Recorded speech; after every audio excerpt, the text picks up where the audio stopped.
نزار بن ماد بن عدنان نسب نبوی کی خیر و برکت سے بہرور خاص اشخاص کی طرح نزار بھی نادر خصائص کے مالک تھے۔ ابو الفرج اصفہانی کہتے ہیں انہیں یہ لقب بھی اسی لیے دیا گیا تھا کہ وہ یگانہ روزگار تھے۔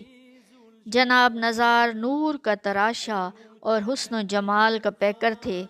اکہرے بدن کے ساتھ تیکھے نقوش نے ان کی قامت زیبا میں بے پناہ دلکشی پیدا کر دی تھی۔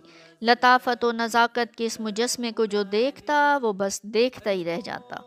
خاص بات یہ تھی کہ ان کی مبارک پیشانی میں نور محمدی پوری آب و تاب کے ساتھ جلوہ گر تھا۔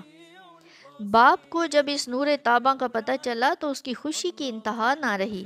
ہزار جان سے اپنے بیٹے پر فریفتہ ہو گیا۔ اسی خوشی میں ایک بہت بڑی دعوت کی جس میں انواع و اقسام کے کھانے پکوائے، لیکن عقیدت و محبت اور نور کی قدر شناسی کا یہ عالم تھا کہ اتنا زبردست اہتمام کرنے کے باوجود ذہن پر یہ احساس غالب رہا کہ یہ سب کچھ اس نور کی عظمت و رفعت کے پیش نظر بالکل معمولی ہے۔ اس نور کے حصول پر خوشی منانے کا حق اور تقاضا تو یہ ہے کہ آسمان کے برابر دسترخوان بچھایا جائے اور دنیا بھر کی نعمتیں اس پر سجائی جائیں اور کل زمانہ مہمان ہو۔ روض الانف میں ہے کہ ماد بن عدنان کے گھر جب بچہ پیدا ہوا اور اس کی دونوں آنکھوں کے درمیان نور نبوت درخشاں دیکھا جو پشتوں میں حضرت محمد مصطفیٰ صلی اللہ علیہ وآلہ وسلم کی طرف منتقل ہو رہا تھا تو وہ بے حد خوش ہوا۔